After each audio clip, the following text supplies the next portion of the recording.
All right.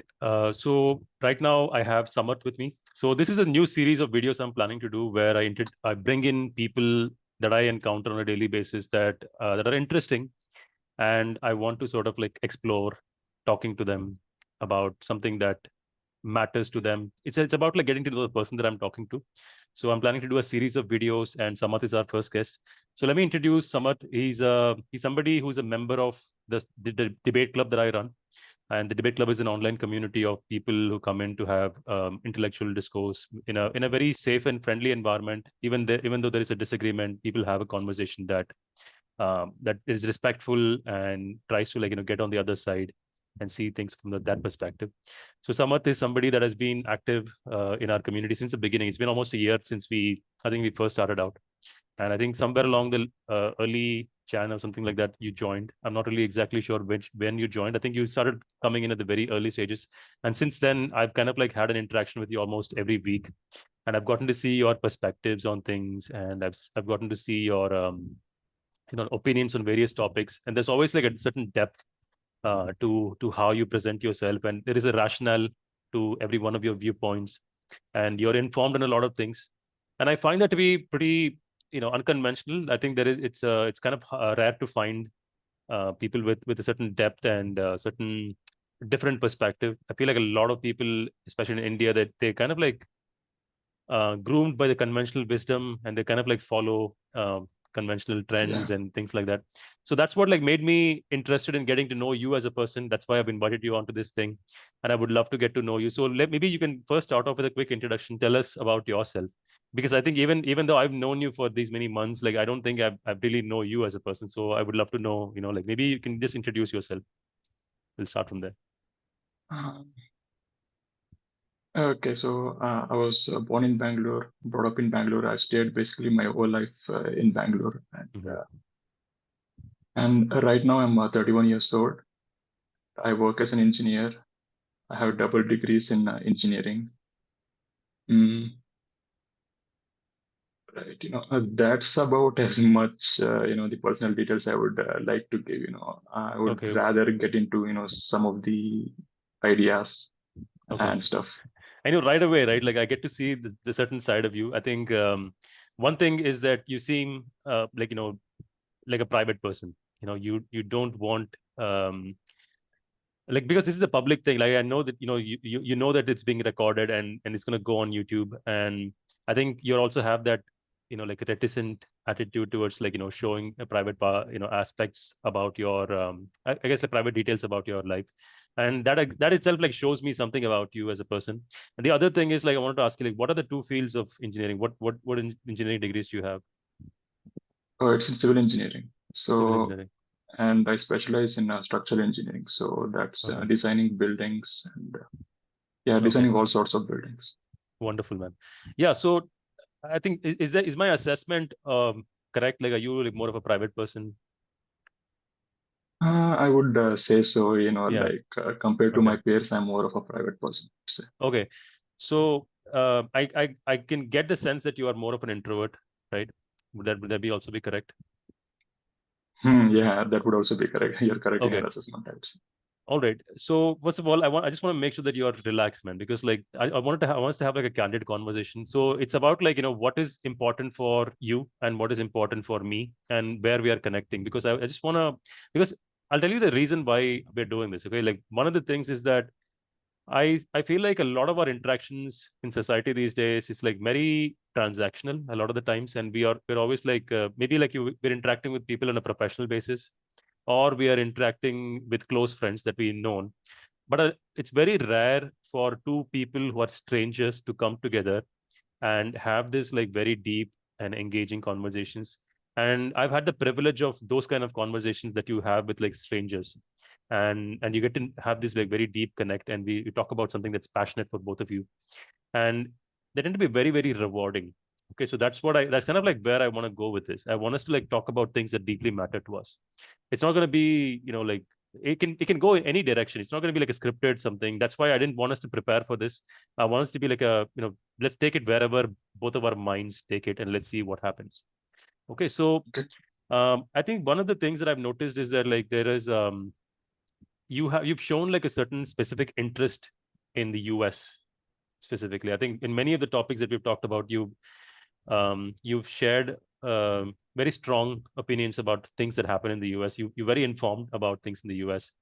Tell me about like your, I guess, like the outlook on the US, and what is your experience with it? Have you lived there? What is your interest in the US? So the way I got interested in observing the politics and the culture over there. Mhm, So I'm mostly interested in understanding the politics and culture over there mhm, because the kind of information that I was exposed to, which described the things that are that were going on over there. I thought it was more systematic. mhm, Here, uh, so when I first got exposed to, like the real meat of the politics and philosophy, it was through the lens of what was going on in the US. So that was what my got my attention. So my initial observation was like compared to India, like there was less of the identity politics over there, whereas the politics in India it would revolve around the various identities, whether it be caste or religion or ethno-linguistic identity in India. There it would be more of like an ideology. mhm. It would revolve more on the ideology, the political and philosophical discussions. So that was what got me interested into it in the first place. So that was my thinking in the initial stages, back when I was a teenager. But now that I've gotten older and I have had exposure to more stuff and I've had more time to think about it. Now I have like revised my views, and now I am somewhat of the opinion that all politics is in some way identity politics. That is applicable to all the places. Okay. And how did you arrive at this conclusion? Because like I don't think you've answered my question about whether you lived in the US or not. Have you? Or Totally no. okay, I've never been to any foreign country at all. okay. But how did you get to this conclusion? Because like it seems like some new information has come in. What was that? You mean my specific view about the politics over there? Yeah, How I got the conclusion that all yeah, politics is on some level identity politics? yeah. Because that's just got to do with the nature of politics and the nature of how humans obtain information and how they form their opinions about things. Like since we got like very finite a lifetime, uh, and like it is like virtually impossible for any like normal human to get into depth about any to get into depth about all of the subject like to get into any depth about all of the things that matter to him Mhm, or the things that matter to a country. Like if you think about the things that matter to a country, it can be like one of like 100 things, and all will be like quite important. And in a finite lifetime, like it is nearly impossible for one human being to arrive at informed position on all of those things, mhm, especially when the average person, you know, his most of his waking time it will be devoted to like sustaining his livelihood. mhm. So Yeah. so when these kinds of limitations are there, like how is a person actually gonna arrive at some worldview is like it's because it will be through some other means. Mhm, It will be through a process of let's say like what his identity is, and mhm, then what are the politicians who are like kind of pandering or at least addressing to his identity. He would be like more attuned to what those politicians are saying. Those politicians who are like addressing or pandering to his identity. And then so that is how a person's worldview will be formed to a large extent. That's what my thinking is. Okay, so you're saying that people are mostly interested in their own survival and their own like little identities. and the politicians are pandering to it, and you've observed this, and that's why you say that everywhere it's the same, and you Uh, basically saying the same pattern here and there as well. yeah, so it'll be basically the same pattern here and over there, but one can always debate about the extent to which the pattern is there. Mm. Maybe it is higher over here and lesser over there. Mm. The only difference is to the extent that this goes on. Okay, Uh, but yeah. no, all right, yeah. So I understand the change in perspective. So why the special interest in politics? Mm, so I actually don't have like a precise answer to that question. So more than politics, I would say I'm interested in culture, and more than culture, I'm interested in, I would say, ideas. Mm. And then when you're speaking about ideas, like it's all well and good to uh, discuss about ideas in an abstract manner. Mm. But then for those ideas to instantiate in the everyday life, that instantiation is in the form of culture. Mm. And then what else is politics, but how that culture influences society, that in some sense is politics. Got it. Got it. Okay, so you're more of an idea guy. I can see that. Because like you are passionate about ideas. I've seen that in manifest in the discussions that we've had.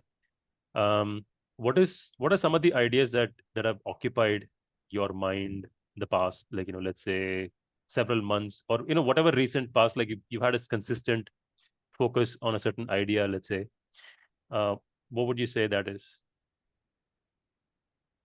Mm. So my attention or my interest towards politics, it waxes and wanes. It fluctuates quite a bit. During the Mm. time of Indian elections, like the parliamentary elections in India, or during the time of presidential elections in US. That is where my interest, it peaks Okay. with respect to the politics. But when that is not the case, I revert to my other interests, such as movies and music and gaming and history. Okay, Uh, let's talk about those then, because like that seems like a more personal side of you. By the way, like I don't want it to sound like I'm taking an interview of you. Like this is a conversation, man. You can also ask questions. You can like bring up certain topics. I would love to discuss whatever is of interest to you, because I don't want it to be like an interview. I don't want it to sound like a boring scripted interview. This is a conversation. Okay, mm, so you can also take it in different directions. Um, and if you want to ask me some questions, also you can ask, like because I think that we haven't really had that kind of a personal connect before. So if you have something on your mind, you can also ask. Um, but yeah, like right off the top of like what you just said, like I want to know about more about the games aspect, because I want to discuss the lighter side of you too. Like what kind of games do you play? Because I'm also into gaming. well, it's entirely strategy games, RTS Okay. games. And Okay. in Okay. particular, there is one RTS game known as Age of Empires. Like you Yeah. might Yeah. have Yeah. heard of that one, Of course, yes. man. I play it too. Which one? Mhm. Which version do you play? So there is this Age of Empires 2. Well, you Two. might have heard of that The one. OG two one, or the Yeah, new? yeah. There's a new two also. Yeah, so there is the OG one, but nowadays I mostly play the new one. It's called the Definitive Edition. Right. Right. Yeah, I have that too. Maybe you should play sometime. I would love to. Because I've never really met another person who does that too. Yeah, so we can play that. I think that also makes sense. It kind of ties into your like strategic, I guess, like thinking, the political interests and all this. And Yeah. like my gaming preferences are very different. Like I usually play these like platformers. I Because like I these days I mostly play to sort of like take a break, because like I work a lot, Mhm. and I just take a break sometimes and play games. I play this game called Dead Cells. Have you heard of Dead Cells? Never. Okay, You it's know, it's a like, yeah, go no. on. Then tell me, what were you gonna say? No, it's like I'm not exposed to that much games, other than Okay, the one in the RTS genre, actually. okay, got it. Yeah, so it's just like platformer where like it's honestly there's nothing deep to it. It's just like a time cruncher, like, and Mhm. you go and like it does involve like certain kind of like strategy in terms of figuring out how to do the, like you got like all these like weapons, so to like do a combination of those weapons, and then you keep moving. Maybe like we can play sometime. I can show you that game. But yeah, that's kind of like I these days I'm playing mostly for like to sort of like as a stress buster or something like that. I also have like a Steam Deck, so I use that to play when I'm on the move, traveling or something like that. But Okay. I used to I think for both of us, right? We're kind of in the same age group. So when we were growing up, like I don't know if you remember, but there was a time when you had like computers that had like 64 MB RAM, and that was like a big deal. And Mm. like I remember back then, like my friends, somebody in the neighborhood would have like a 256 MB RAM, and that was like a Yeah. big deal. And that was the Yeah. only computer that would run like a GTA 3 in like without any frame stopping. Otherwise, it's Right. like probably like 3 or 4 frames per second or something like that. So back then, I had this desire to like own a high end PC. These days I do, but it's like I don't have the time to play, and that's like the story of every professional that I know. But thankfully, like because I'm into entrepreneurship, I get to have my own schedule. If I really wanted to play, I would just like take everything off my schedule and just play. So at least there I have some freedom. But for the most Mm. part these days, I just do it for busting stress, and I do have like certain games that I really want to play. But and if I start playing them, I want to play them continuously. Like, I don't want to take a break. Yeah. Like this latest, like I was playing this game called Metro 2020 I think Metro Exodus. So I played that. I finished that like end to end in a couple of days or something, and that was really fun. So sometimes I get that obsessive impulse and I play games like that. But I play a variety of games. I also started playing Need for Speed Most Wanted, Oh, Unbound. cool. Once again. No, not the Most Wanted one. There's this thing called Unbound. Okay. Um, Most Wanted was like I think there were a couple of versions, Mm. but the OG one was like the really good one. The second one was not so great, but Mm. Unbound was like decent. It's good. But yeah, those are the kind of games that I'm getting into these days. Just like something that is not too deep or doesn't require too much Mm. time investment. Yeah. Right. Like given the time constraints that are there, like Mhm. what else is possible? Yeah, yeah, yeah. By the way, I want to ask you, like, are you married? Oh no, not I'm not. Okay. Why is that? Like, because like that's not normal, right? What do you Well, think about that? it's an ongoing process. Like my parents, they are looking a match for me, and that's an Mhm. ongoing process. And I'm not sure like when that will get sorted out.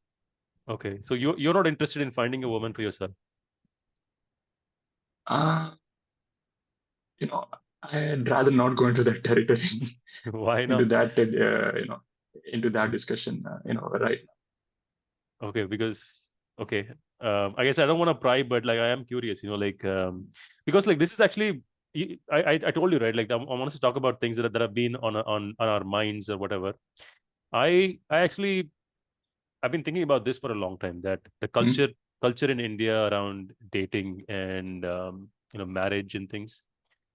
I find it like I feel like we need to have more open discussions about these things, and I've been looking for somebody to talk to about this, like because like in our debates, right? It's hard to have deep conversations about it, and I feel like I also don't know how to frame a topic around this, because it's not a debate topic at all. It's more of like a getting to know kind of a thing. I want to know other people's perspectives on this topic.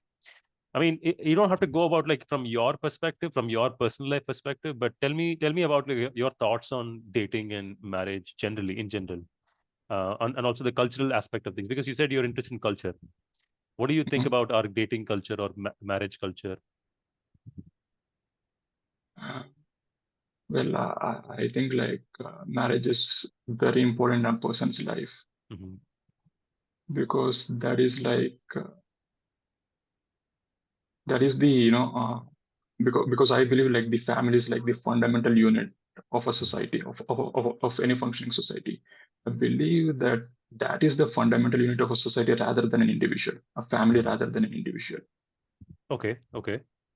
And and I the kind of the things that are going on right now, the trajectory of the things that are going on right now, Hmm. whether in India or in any other countries, I Hmm. kind of feel that uh, that foundation is being undermined, Okay.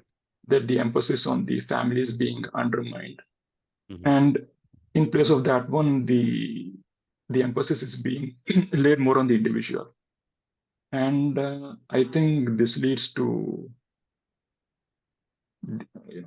disastrous consequences, quite frankly, in the long term. Okay, but I thought you said like the more fundamental unit is the individual, right? No, I said the fundamental individual is it should be like the family rather than the individual. Okay, so you're saying that it's changing right now. Yeah, Okay, and you think that's bad. Okay, yeah. So the preponderance is that it is bad. okay. Why is that? Uh, uh, so because then the activities of an individual, they are not geared towards having a family. Well, Mm-hmm. the activities of the individual, it's geared towards more. It's geared more towards like individual achievement. So Mm-hmm. which has its place, but Mm-hmm. I think that it should take a backseat to having a family Mm-hmm. for the vast majority of people, or like 95% or even 99% of the people. That should Mm-hmm. be the priority should be them having a family, Okay. because I don't think 99, well, by definition, the 99% aren't the exceptional people. It's only the 1% who are like the truly exceptional people. And if they focus on their Mm-hmm. individual self-achievement, it's fine for them. But for the vast majority of the people, the family, having a family, that should take the precedence. But why though? Like, why the family? Is it because the kids or what is it? So it has to be, it's got to be like all things, like it's got to be for the kids. Mm-hmm. So that's number one. And also it's got to be for the individual, because what I usually observe is that an individual, he finds the most fulfillment. An average individual or even an above average individual, he feels the most fulfillment when he's like truly connected with other people, Mm-hmm. uh, and not living in an atomized sort of way where his focus is on achievement of himself, on the individual self achievement, on the accumulation of those achievements. Right. So yeah, so that's what I feel about that. No, but you said like it's good for the individual. So are you talking about people who cannot have that sense of balance by themselves? That they need a family to sort of like bring their individuality into a context and make it constructive for their individuality too. Because I think that what you're saying is that majority of the people are not exceptional, you said. Mhm. And so they for them, family is important. So you're saying that family is something that will ground them for these people who are not exceptional. uh, Truly, like uh,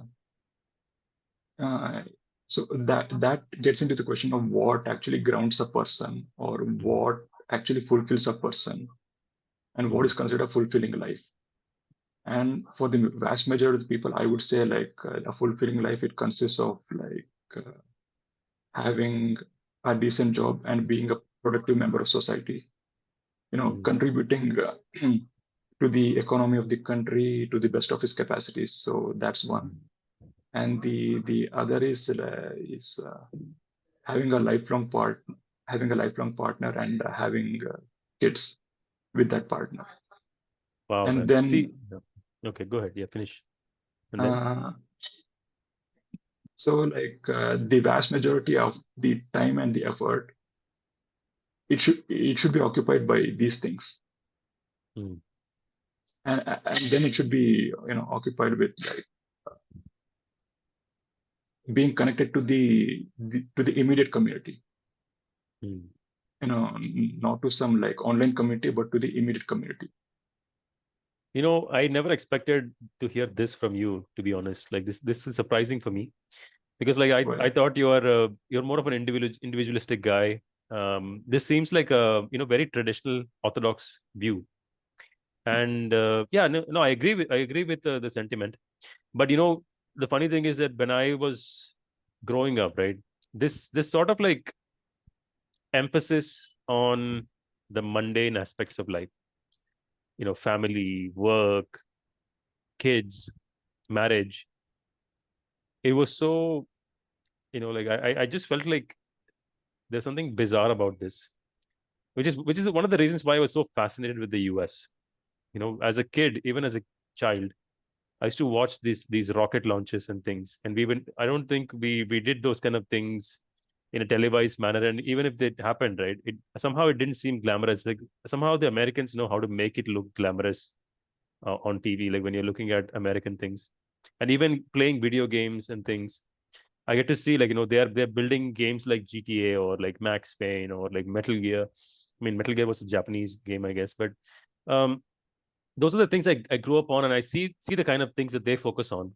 You see, like the stories revolve around like something like they're trying to stop a nuke or like some kind of so the fact that they built those things, the pieces of art, that was really fascinating to me. And I used to think that all that Indian people think about is their family, their marriage, their work, Mm. and their Yeah. kids. And I felt like this is like a mundane way of living life. You're not achieving, you're not excelling in anything.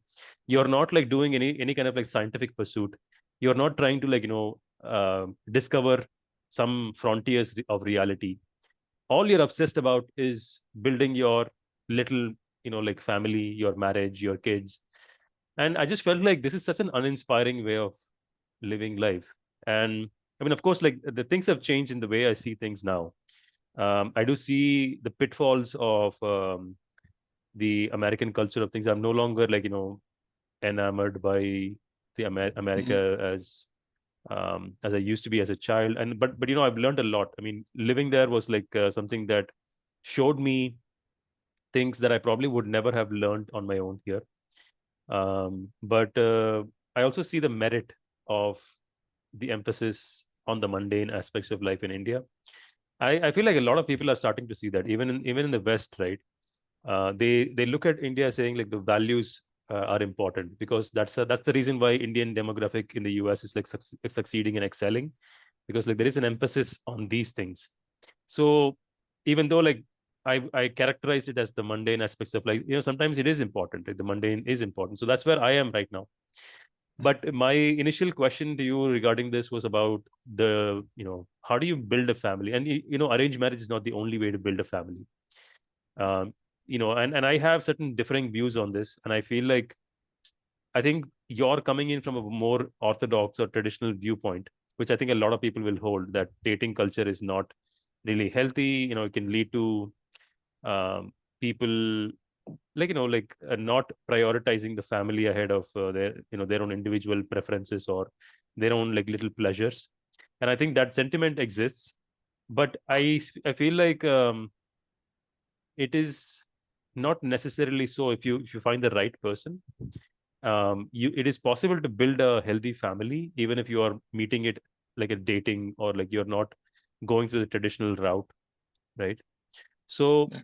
it is possible, but my problem is that in India there is no culture of that.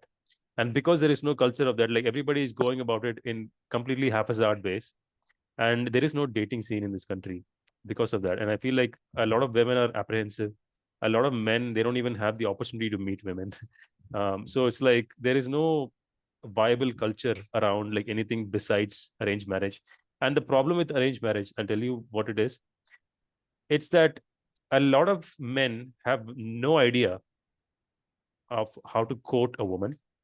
A lot of women don't even have any idea as to how to receive courtship or like to reciprocate interest.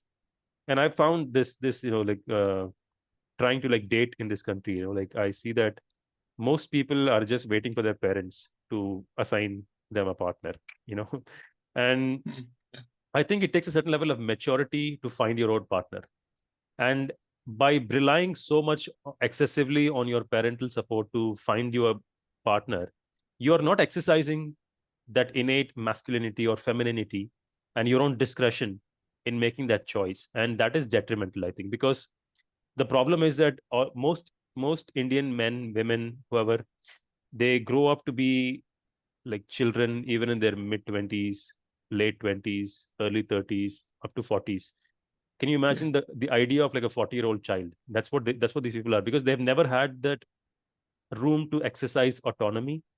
They've never really had any kind of like burden of making those decisions on their own. So a lot of people lack maturity, and I see this, like, as I don't know if I told you this, but I run a community called the Startup Club, and a lot of these people are like aspiring founders. They're all trying to build successful businesses, and what I see is that because they've never really had these burden of like making decisions, they are not really equipped to be at an executive role making decisions. Because as a founder, your primary the merit of your the position is that you're making decisions.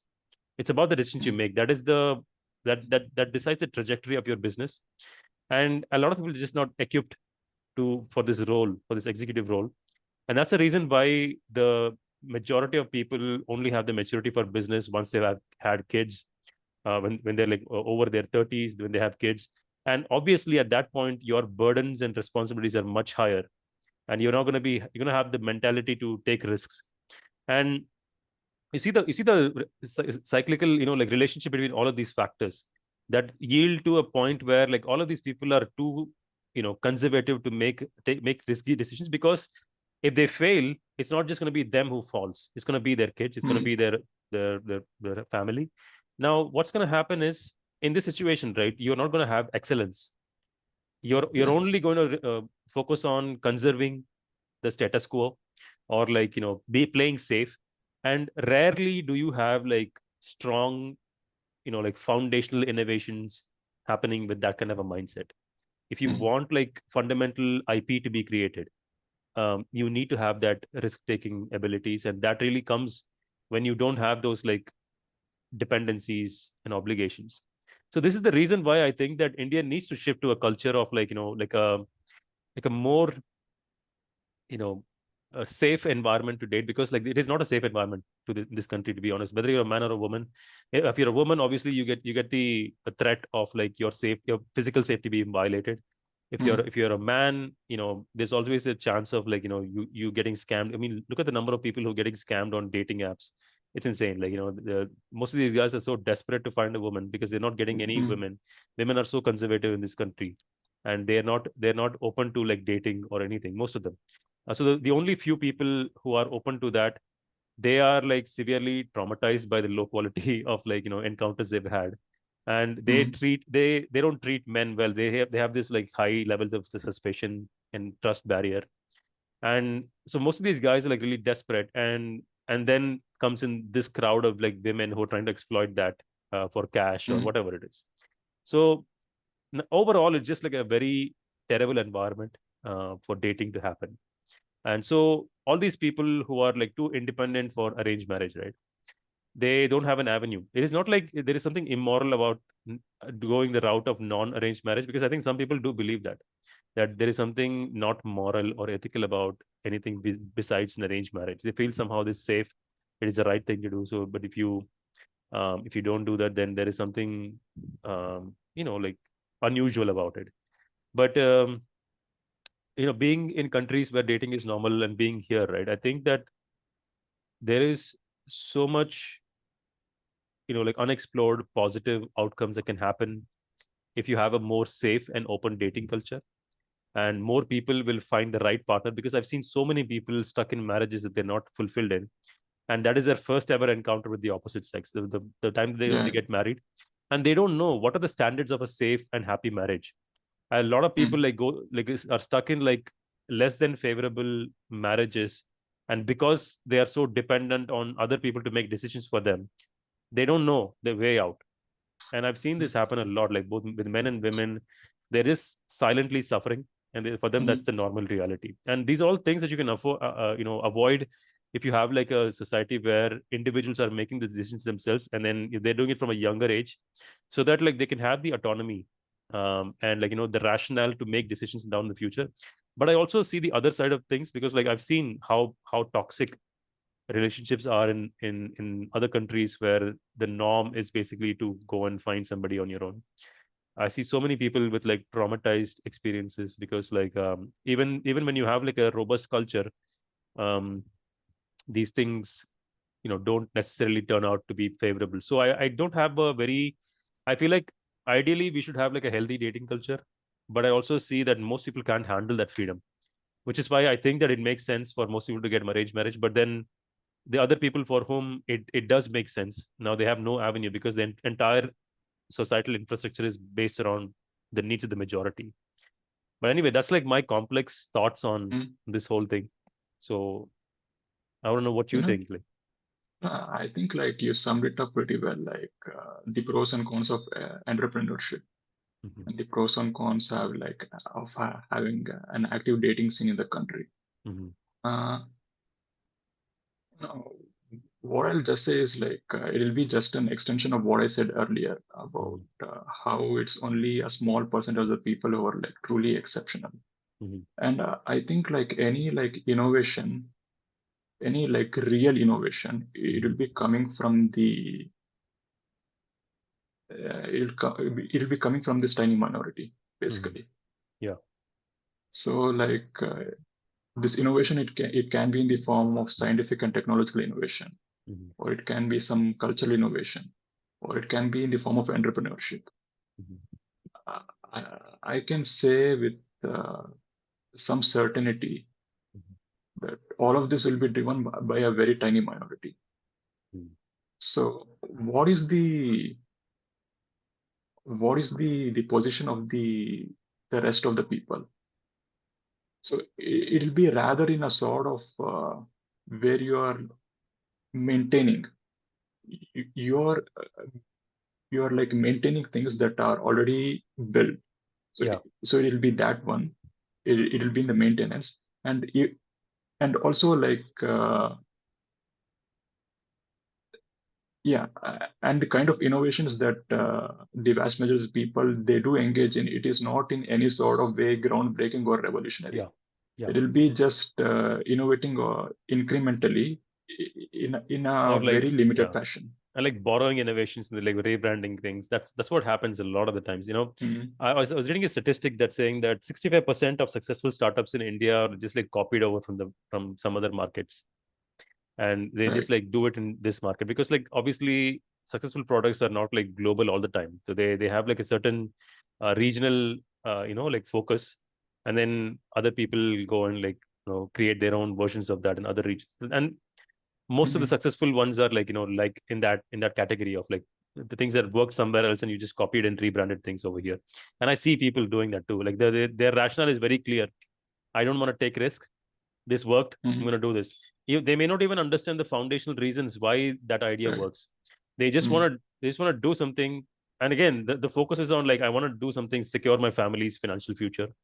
Mhm. And that is the focus in, and I feel so alone when I see things like that, because like I feel like for me, I'm extremely passionate about like being at the frontiers of human um like exploration or discovery and innovation. And that's one of the reasons why I desperately wanted to go to the US, because that's where these things actually have preference, and that's where they get the funding and resources to actually happen at a scale. So I do feel like kind of left out over here. And actually one of the reasons why I started the debate club was to like Mhm. identify other people like me who are very passionate about being at the frontier, who are not like doing things to fulfill the mundane necessities of Mhm. life. So the motivation matters a lot, because if you want to do something groundbreaking, you have to like put that beyond everything else. And again, you get in a situation where you're deprioritizing family and taking on whatever you're working on as the fundamental thing. And I mean, obviously, it's not impossible to do both, Mhm. right? If you do it right, you can do both for sure. But um, unfortunately, like I guess like some people do have to make that is like switch between this or that. Mhm. So yeah, like I don't know what the solution is, but I'm hoping the small minority. I think if we all bring them all together in one spot, then that can lead to something extraordinary at scale, so that like we can then like inspire more people to do more things extraordinarily, because I want to bring the extraordinary to the norm, so that like as if you have the right infrastructure, right, you can focus on family as well as get into extraordinary things. And even normal people can do that if they see enough people around them doing that, right? Indian mindset is to follow, right? If they see enough extraordinary things around them, they will go and follow that and do it. And I But feel, then the extraordinary becomes mundane. yeah, but that's a great thing. Now you'll have to like basically like you're pushing the bar, keep pushing the bar, And I want India to do that. If we do that, we can lead the world for sure, because we have the potential. We have, look at what's happening in Canada right now. I don't know if you saw this, like they're immigrants are being like driven out of the country, and Right. I'm actually pretty glad about that, because I want all the people who are trying to escape India to go somewhere else to realize that there is no other way than to build this country. You cannot have like a mass exodus of people from this country as the only solution. That can be one Mhm. alternative for some people, but the majority of the focus has to be in building this country, because like we have so many people who are desperate to like leave this country and go find something else where they can actually excel. And I think there is no reason to have that be the primary focus, because I feel like the primary focus has to be on building this country. And there is so much potential, there is so much to be done, and so much that can be done, and so much um so many people who are capable of like achieving that. And I'm actually one of the people. Like I want to be at the forefront of making this country um excel, because if we do that, we can do something constructive for the entire species. That's how important India is. And I think more people have to realize that it's actually possible to like make it big. Whatever your ambitions are, it's possible to make it big from right here, instead of like leaving the country. I want us to bring India to that extent, where it no longer seems like an absurd idea. Because today it is an absurd idea, because like I'm coming in with the experience of like having been outside, that I realize everything else. But if I never left, right, probably I would not be at this stage of maturity, because like India does not have the avenues for people to like do all these things, try out all these things, have the resources to like build yourself personally, or academically, or spiritually. I mean, spiritually, yes, I think India is probably a better place to build yourself spiritually. Yeah. But other than that, like in terms of professionally, in terms of like intellectually, I think, yeah, India is like miles behind where it should be, what it has the potential to be. So I really want the next generation of people to like come back in large numbers to this country. Like they are, the brain drain is not a one way thing. If you reverse it, right, it's even better. Imagine all these people, if they never left this country and they stayed there, and imagine the scenario where they left and they got trained and they experienced everything, and then they're coming back. Yeah. Here it's like this is much better, right? And I think that needs to happen. And if we build the kind of like infrastructure, we can attract the talent. We can be the global magnet for talent from outside this country to come and build the nation here. And I mean, I'm not just talking about like Indians who settled abroad. I'm talking about like people who are also just people from other countries, because like this used to be the case when Nalanda University was there. Like we talk about these old scenarios, right? Right. Uh, I'm pretty sure like we can recreate that kind of a dynamic where India is the global magnet, and it is not too far away. If you do things right, I think we can have that happen in the next 20 years, maybe. Not like to every part of the country. It's not going to trickle down to every region of the country. We will have like majority will still be like behind the scenes, but there'll be pockets of global excellence. If you can manage that, right, that can attract the reverse brain drain to happen, and that will actually lead to us like initiating a kind of like a revolutionary change that would also reach out to the rest of the tributaries and like branches of the country.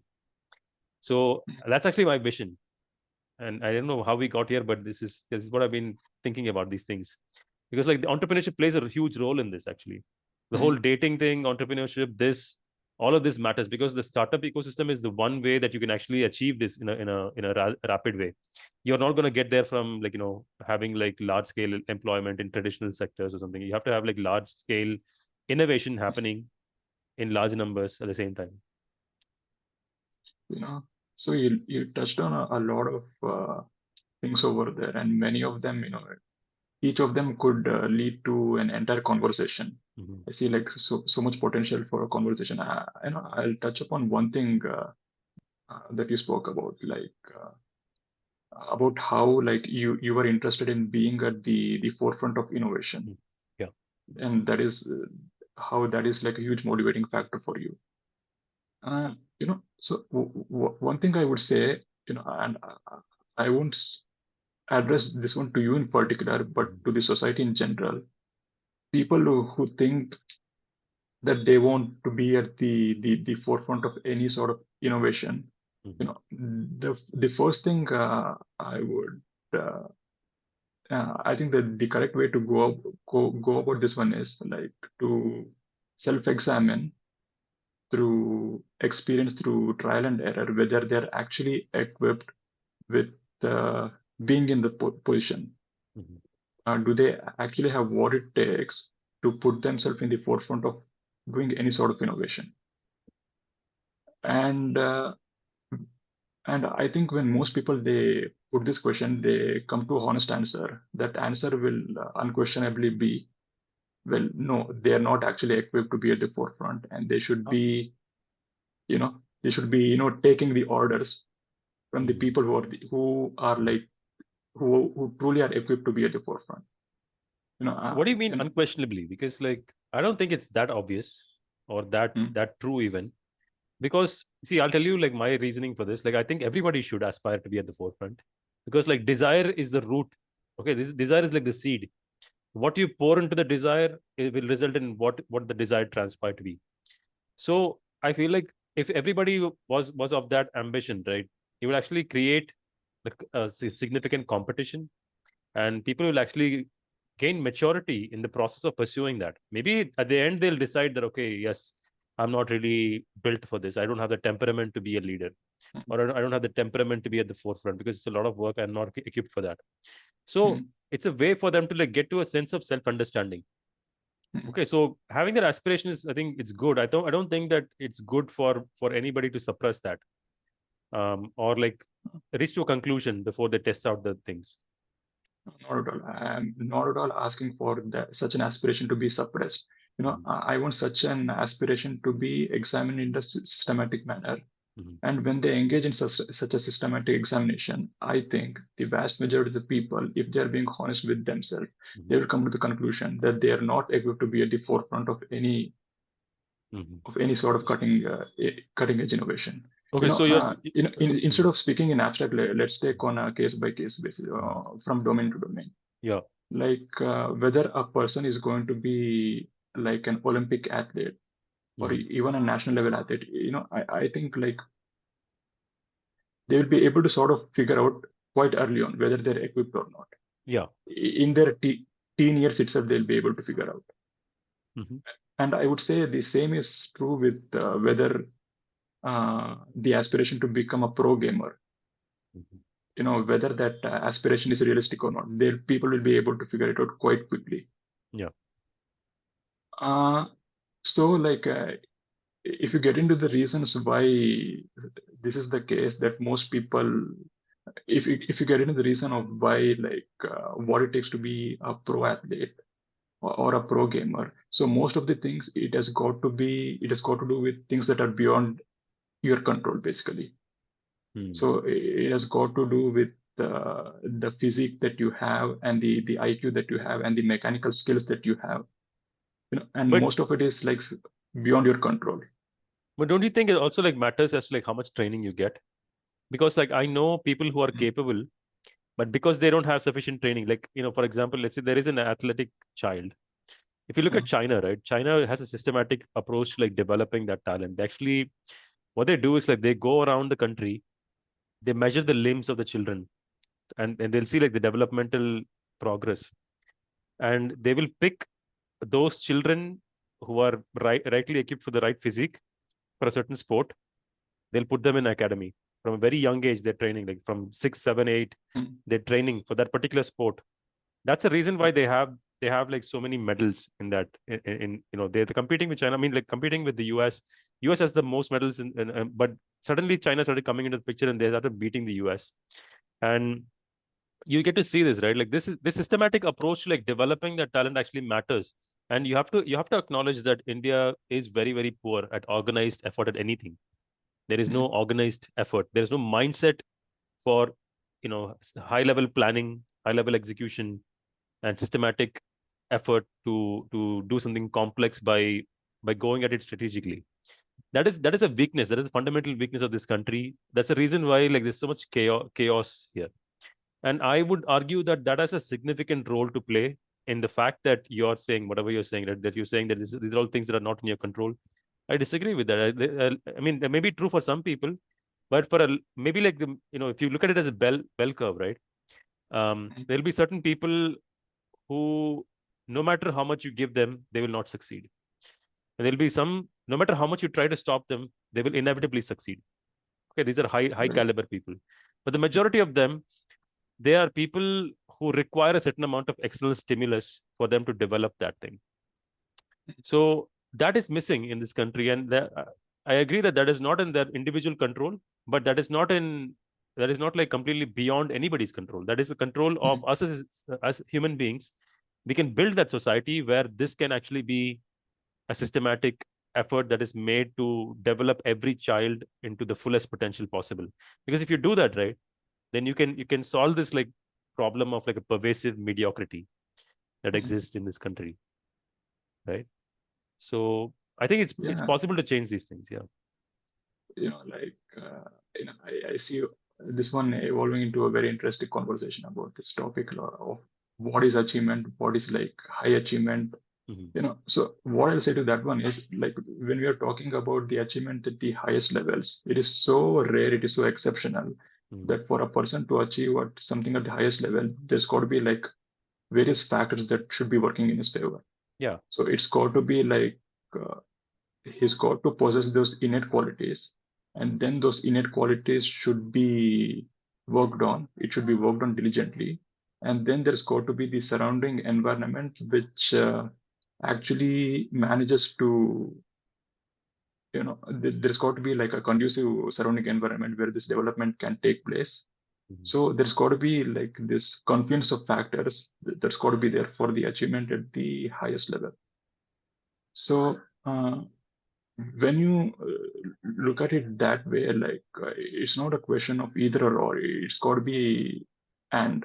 So it's got to be this and this and this working in tandem for such a high level thing to, for such a Yeah. high level achievement to take place. Mm-hmm. So that is what I would say. So coming back to this particular aspect of like how to achieve excellence uh, in sports or in pro gaming. So it's got to be like all of these factors working in tandem. So there's got to be like a systematic thing being done where all of the people, all of the youth, they are like encouraged and incentivized to develop their potential to the fullest. Mm-hmm. And when that happens, like just through like by like pure logic and mathematics, like a very tiny minority of those like people who are like reach the tiny they who have reached their full potential, only a tiny minority of them, they will be selected and they will be considered as people at the vanguard or the Mm-hmm. people at the highest achieving. So uh, in any society, whether it is like whether people have reached their highest potential or people have reached like 10% of their potential, I think the same dynamics is gonna occur. There will always be a tiny amount of people who are at the forefront of excellence in anything. So you're saying it's all relative. Yeah. So yeah, No, yeah, that is true. I mean that bell curve is not going to change, but the mm, collective cumulative output of the bell curve will be different if you like mm, bring in more support. Because like you said, I agree with the sentiment that a lot of things have to happen in tandem for it to happen, right? That's true. I mean, even in my case, right? If you consider me to be at some kind of like a state of achievement, or let's say, I had that growth because like I had a supportive environment at home. yeah. I can imagine like what things would have happened if my parents were not supportive. I didn't have the freedom to do what I wanted, or if I didn't have the right kind of education or the right kind of exposure. I may not be so evolved or like mature or like Mm, daring or whatever. So I'm not saying that I'm like the top 1%. I'm saying that no matter who you take, a lot of things go into the development of that individual. And if you as a collectively as a society, if you are able to like bring in those resources to a large number of people, you can see that systematically a lot of them are reaching certain base levels of maturity or base levels of evolution that will be mm, the norm. Right mm, now in this country, right, that base is like kind of low. yeah. um, and you can clearly see the difference between where it is in this country versus, like, let's say a developed country where they have the basics. The basics are taken care of for the majority of the people, and so they may not have that competitive spirit in them, because in this country you succeed if you're competitive. Otherwise, like, you don't succeed. That's the reason why we're all, like, so hyper tuned to be competitive. And besides that, I think that there is actually a disadvantage. Like, I think we should be competing on a larger scale. We should not be competing in small groups for like small scraps. If you are that competitive on a larger scale, like in a larger platform where people are achieving extraordinary things, and you're having the basis to have like all the safe experience, you can choose to not pursue those. But you can also like choose to just simply be like a safe or like mediocre life, and that's up to you. But if you give that basis to a large number of people, they will inevitably want to aspire to larger heights, and they will succeed. Because like then assuming that there are resources for them to use and succeed, I think we are slowly getting to that point. Because even in the past like 10 years, a lot of things have changed in this country. I feel like a lot of things have improved, even the startup ecosystem, right? I mean, if you would ask me like 10 or 15 years ago about how viable it is to be a successful founder in this country, I would have not been so optimistic. But I see the support system that exists right now. There's a lot of governmental support that exists for founders, and there's a lot of like cultural shift that has happened, where the emphasis is shifting to people to be entrepreneurs, and people are like unafraid of like going for the big money, big successes. And that is genuinely like having an impact where large number of people can have widespread success simultaneously. And I think that's going to change the dynamics of the entire planet for sure. Because like that's how powerful we are as a nation. Like I'm powerful not in terms of like economy or anything, but in terms of human capital, right? This is so much human capital that we have, untapped human capital. It's just like potential. It's up to us whether we convert that potential into something meaningful or not. But I think that's one thing that drives me. When I see that as something that can be leveraged, and I'm sure that if I do it right, I'm going to be rewarded. That's how entrepreneurship works. You add value, you get value. So yeah, I mean, I kind of like, I guess, like went into many different things, but yeah, like I think entrepreneurship is actually one of the things that I think is a ticket out of poverty for this country. If you can build world class companies and you are exporting your business to the world, that's how you bring wealth to this country. And I actually, one of my goals is to make sure that that happens. That's one of the things that I'm trying to do with the startup club. um, I think you should check it out. I'm not sure if you looked into it. But it's basically another non-profit entity, just like the debate club. I'm not really trying to make money out of it, but I'm trying to create some kind of like a societal impact. Trying to like support young aspiring entrepreneurs, skill them up, like get them early failures, so that they gather the maturity. Instead of gathering it at 32, if they can do it at the 25, that extra 7 years is going to like lead to a lot of things that they cannot do after 32. So that is what I'm targeting, like the younger generation, like the college kids and people, and give them accelerated experiences that will teach them, give them some maturity at a very early stage. Because I see a lot of like companies, like a lot of like initiatives, right? Like for example, Tamil Nadu has this startup TN. It's a Section 8 company, and they are like going after like creating the same thing. They want to create 1 lakh entrepreneurs in Tamil Nadu, or like in, I mean, Chennai. They want to create like these numbers. I forget exactly what the vision is, but yeah, they want to create a large number of like successful entrepreneurs. And they're all like, you're targeting the more mature people, because they know the challenge that is involved in training young aspiring founders. But I think that is where you need to solve the problem.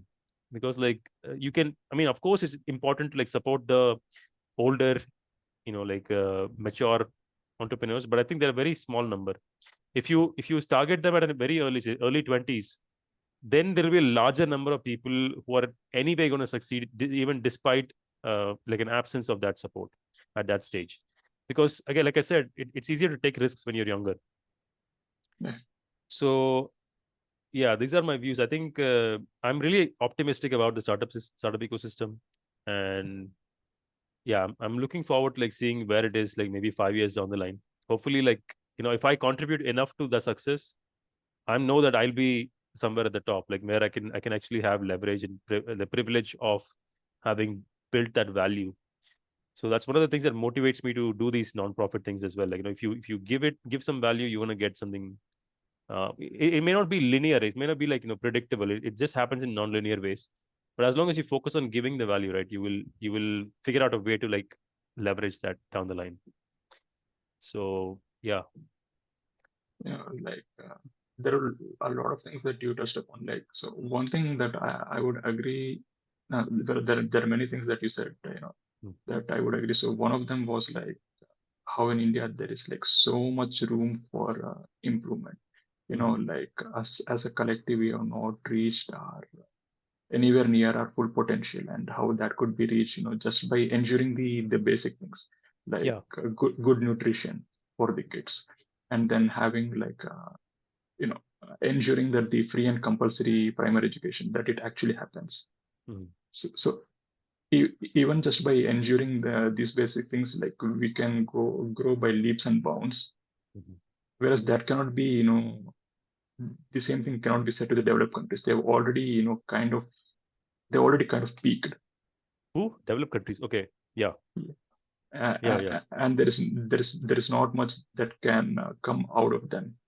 Yeah. I mean, like, Whereas we yeah. whereas we got like a lot of catching up to do, and we are Yeah. nowhere near our peak. So Yeah. that's Exactly. one thing I would say. Uh, The thing about entrepreneurship is that like you succeed by solving problems and creating value for your customers. And India is like full of problems. So this mm, is like a minefield of like jackpots if you do it right. mm, But that also depends on the prosperity of the people, because like, you can't have customers they're in abject poverty. They're not going to pay you. What will they pay mm, you with? So 90% of the people in this country, they cannot afford to pay you anything. So they, even because they are making peanuts themselves, what are they going to pay you with? So that's why, like, I think that is one challenge.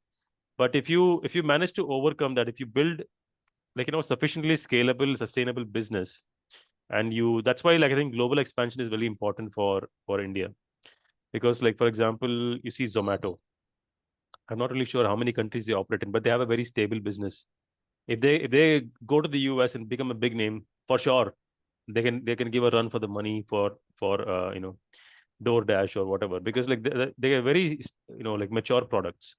And the fact that India is a very diverse landscape, they can actually easily, like, leverage some of the challenges that have overcome over here to go and expand in various regions. For example, if you go to Africa, they have a very similar climate to India in terms of, like, challenges and all these things. So if you manage to crack those problems in this country, you have no reason to, like, have a barrier in other regions which have similar cultural dynamics and all these things. So I think more businesses in India should go global, and that's how you bring wealth to this country. You have to, like, encapsulate um, like a global scale, and I don't understand why they don't do this. Like, for example, Mahindra has, like, huge presence in the US. They have also, like, expanding into Australia, a lot of countries. They're almost there in everywhere. And Bajaj is, like, doing great in, like, South America, Africa. A lot of places, like, prefer Indian bikes. But that same thing is not, I'm not seeing that for, like, software companies. And because, like, we have, like, some pretty good products out here, and it just has to go global. And the only space that I'm seeing that is in, like, B2B space, where you have, like, B2B players are, like, for example, Zoho. Like, there are a lot of people in the US who know Zoho, but at the enterprise level or like something like that. But when you have consumer products, right, I think that's where the next like revolution has to happen. I think more Indian people have to, like, focus on consumer products and do this on a large global scale, and um, bring India on the map, basically, like, for global consumers. Because right now it's not. I think most people still have this weak impression of India as this, like, smelly, dirty country that like nothing yeah, really happens, and that soft power will not exist unless you have these global impact outcomes. And yeah, I think that's going to happen, change quickly. And also, like, we'll also be able to, like, with that wealth, right, you'll be able to fix some of these issues. Maybe like 30 years down the line, like, I don't think in like, India would be the, I guess, like, the butt of the joke of the whole world, which it is right now. I think a lot of people, Indian people, don't realize it. They only focus yeah, on the few people who say nice things about the country. But majority of the people in the world, like, they have a very poor impression of the country. The soft power of the country is very low right now. Only like Mhm. very informed and educated people have certain nuanced perspectives. But for the majority of the world, it is a place where people shit on the streets. It is a Yeah, place where they worship cows. yeah, and it's a place where you've seen this video of this like guy like making pakoda from his armpit, and that's the kind of image that people, because like those are the things that are unusual and they stand out, and you don't know anything about this country, but you see these like shocking visuals, so you identify the country with these things, and the fact that these things exist in the country where there is no enforcement of food safety, there is no Mm. enforcement of food hygiene. Obviously, people have to laugh, and I think that is the right thing. They have to mock us. At least then, we will have a motivation to like reform this country, because like that has to be uncomfortable. You can't have these things going on and still pretend that everything is okay, everything is great.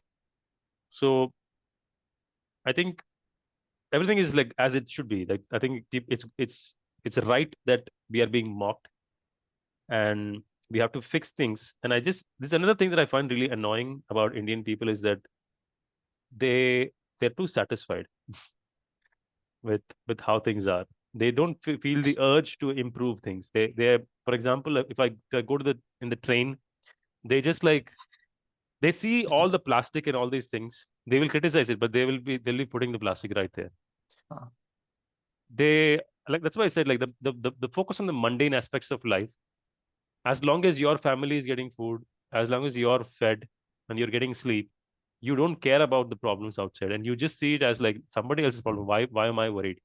But if you bring a sufficient prosperity and wealth into everybody's life, right, they will evolve, and that evolution is necessary for them to like actually be easy to work with. So that's actually one of my goals.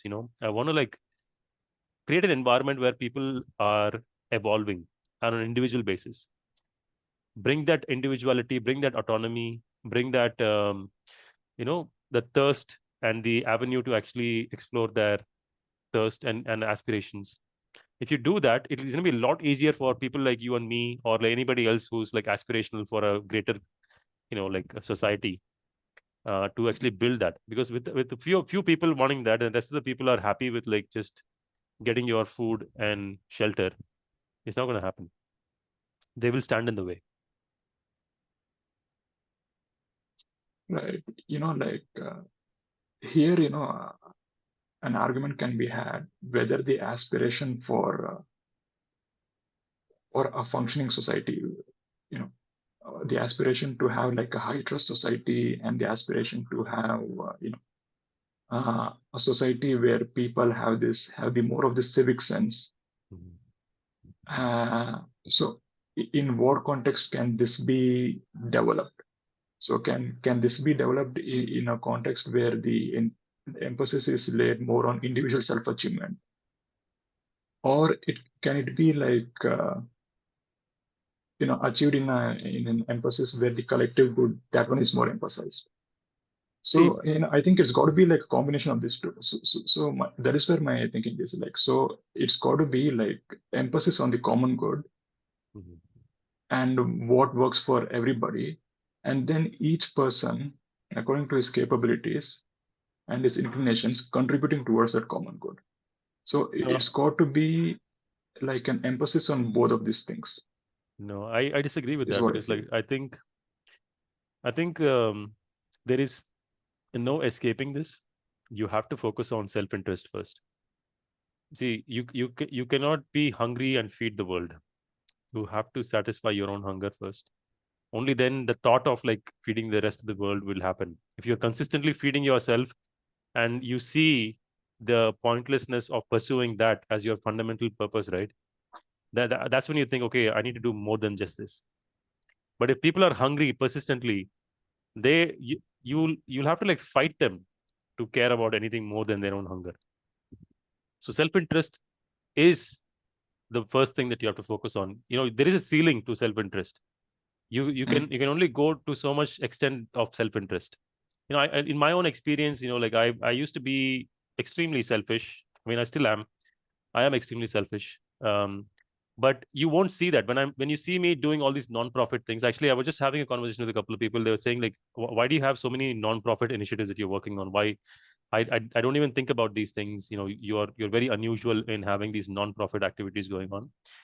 That is because like I've spent the early, like first 25 whatever years of my life pursuing only what I want, and I've reached a certain level of like extent of like satiation of that impulse. And until then, you could not have persuaded me to care about anything else but myself. Because I reached that height of like self fulfillment, then I realized and I grew out of that experience. You when you satiate yourself, that's when you actually grow. And that growth is important for you to like, for your self interest to spill over to others. Because like what actually happens is that it's not that your self interest is gone. It's just that through that growth, an expansion of self happens. You're still self-interested, but you don't just look at it as like from your individual perspective. It's not about this body having like everything, every one of your benefits. You see, okay, I see that there are other people as well, and if they live well, you have the maturity to see it. If you see that they live well, I can also live well. If they live well, I can live better than me living well for myself, right? I mean, imagine like in some ways, like for example, if you take Ambani, for example, the man has built a mansion in the middle of a slum, and I see that as like a downgrade from him living in a mediocre place with other people who are Yeah. also living in the same level. Now he can have equals. He doesn't need bodyguards when he's going outside. He doesn't need to Mm. like think of these people as pests who are trying to like circle him for like menial favors and all this. I think that is where like you have to be intelligent with your self interest. You can't be like a hamster on a wheel, like trying to accumulate everything for yourself. You have to actually be intelligent about it. When you're intelligent about it, that aspiration, like transcendence of self interest, going beyond your individual self, will happen eventually. But that has to happen with a combination of like your pursuit for wealth being successful and your individual evolution happening in tandem. If you have these two, right, you will inevitably be a combination of both self-interest and beyond self-interest. That will happen naturally. You don't have to enforce it. And that's the problem I have is like a lot of people just have this like enforcement mentality. They think that this is the right thing, so everybody should do this. And there is a difference between you choosing to do something and you being forced to do something. And I don't think anybody should be forced to take an interest beyond their self. That has to come naturally. Only then it'll actually work. Only then it'll actually be genuine. Otherwise, people will go for virtue signaling and like having this like fake perception of like being selfless, and that is happening to a great extent. Already happening like that. So if you force them, they will find a way to like fool you. There's not going to be any kind of like actual benefit out of that. Well, there are like many ways to conceptualize this one. I would say, like you are arguing for a kind of Oh, by the a way, more just a small enlightened. note. Yeah, There is 10 minutes. I have to go in 10 minutes. I have another call. But yeah, sorry. Go ahead. Yeah. sure. We'll wrap things up soon. Yeah. What I see you are advocating is a kind of like enlightened self-interest. Well, Yeah. when you actually uh, conceptualize self-interest in a way that is sustainable over long term, you will inevitably conclude that that self-interest it should extend to at least the people in your near surroundings.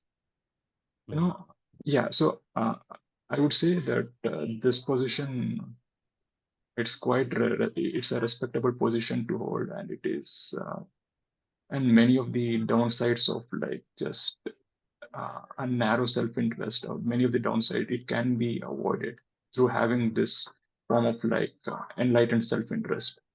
Yeah. uh, yeah, but then uh, I think we'll have to like inevitably discuss about uh, whether that should be the foundations of our society, whether even this enlightened self-interest can that be the governing principle of a society. And I am skeptical of this actually, whether that can actually be the foundations of No. any society over the long term. Even the enlightened self-interest, even with its all its upsides compared to this narrow self-interest, whether that can be the foundations of No, I think it's the inevitable. society. You have to focus on that because there is no other way. See, I'll tell you what, like the society is like a forest. Individuals are the trees. There is no scope for a forest to be healthy if the individual trees are not healthy. You have to have an emphasis on the individual evolving. And as a consequence of that, the entire society will be evolved. That's the only way. You're not going to have an evolution of individual unless they are reaching a certain level of fulfillment. Fulfillment is foundationally necessary for you to, evolve. So you cannot expect a hungry man to be generous. You cannot expect a hungry man to be, evolved. Because like if hunger is all he's known for his entire life, right? He's not going to be there. And I'm saying that in a metaphorical sense as well, not just physical hunger. I'm talking about like, for example, let's say that there is somebody from the birth he's been like forced to work, and he's not had a girlfriend.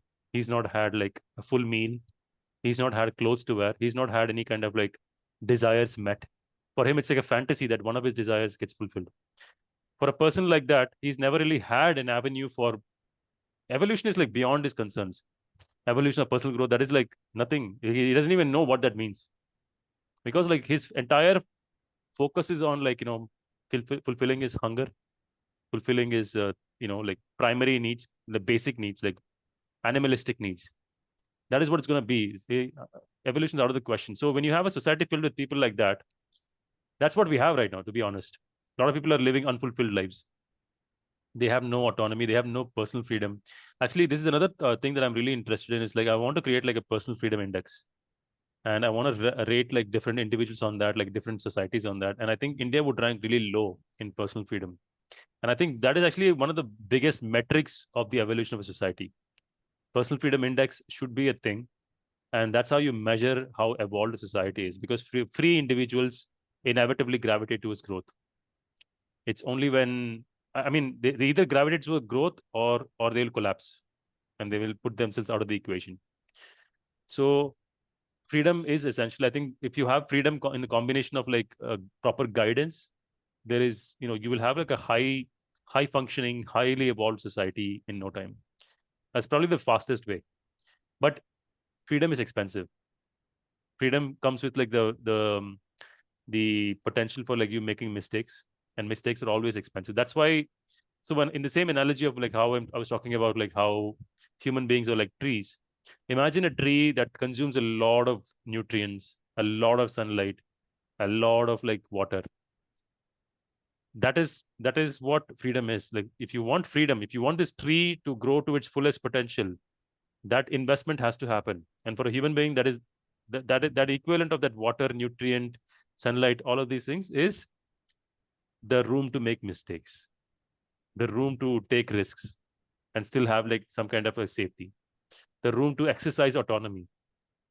All these things are expensive. The moment you let your child do all these things, right, they will consume a lot of your resources. They will damage your property to find their way.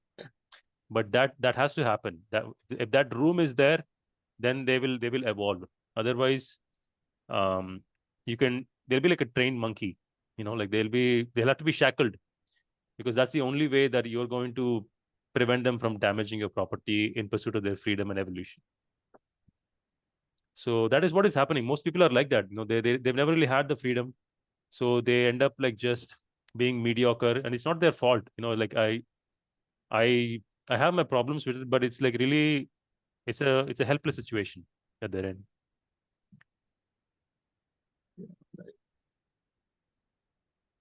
You might have got the misperception that I was somehow arguing for like how it would be is it even practical to explain philosophy to a person who is starving on the street, who is literally starving on the Mm. street?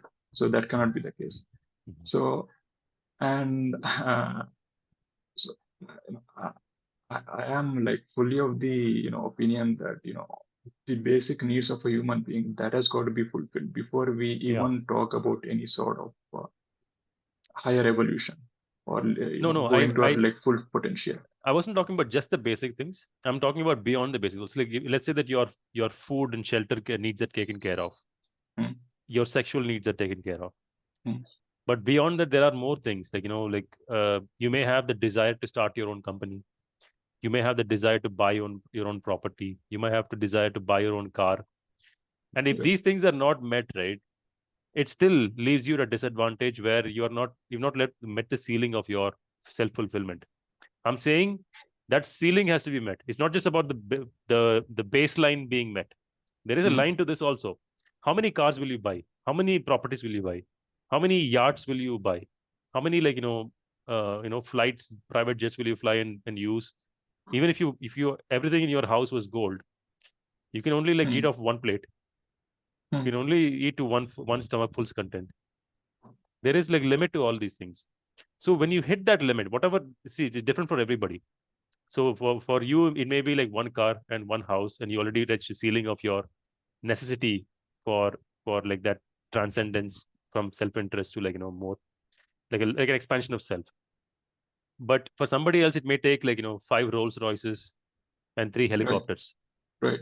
For somebody else, it could just be like they just get their first job, and I mean it's very rare. But if somebody is very very evolved, maybe they have a very low ceiling for evolution. That is also there. So some people are like there are some innate qualities too, right? Like some people are just more evolved by nature, by instinct. And I've seen those people too. Like they're very compassionate from a very young age. Like they'll be like 12, 13 years old, and they'll already be thinking about why are we harming animals? Mm, By their own nature, they are like very transcendent in their self-interest. They look at other creatures and they feel the empathy. Empathically, they feel the thing. So yeah, unfortunately, we're getting to the close of this. This was a wonderful thing, man. Like I'm actually, I think I was right in like deciding to do this because like I really want to have these conversations with more people. And I think every time you talk to a different person, right, it's gonna bring in um something different. And I think this time we got into all these like very deep intellectual things because I think that we have that chemistry. This is yeah. really interesting. And I think we definitely, obviously, we'll probably have like more to talk about. We'll definitely catch up again. But I'm planning to do this on a weekly basis, like talk to different people and see Mm, where things go, where the conversations take us. Hopefully, like, it'll take us in different places each time. And I'm curious to see where it goes. So thank you so much for the participation in this. I know yeah. that, you are not very comfortable with this arrangement, but I'm really appreciative of you, going beyond the inhibitions and like doing this. Thank you so much, man. Thank you, Raghav. I really think this is an opportunity, and I thank you for giving this opportunity and Mm. creating this environment of like healthy and useful debate. Yeah. I Thank you mean, for that. you're talking about the debate club or this conversation? Both. Okay. I appreciate you for both the things All actually. right, wonderful. That's awesome. I want you to stick together. We'll do more things. I'm really glad that you see it as part of your community. When I see you talking about things like our group and things like that, I love it. I love that you've taken like ownership of it as well. Like I want more people to like come and say that like our own initiative, and I want us to drive together. Otherwise, like we can't do it by myself or Mhm. something. So I really appreciate you for that, and I also appreciate you for this conversation. Thank you so much. Have a wonderful rest of the weekend. We'll Yeah, you connect. Yeah, too. again. All right. Bye. Goodbye. Bye. Yeah.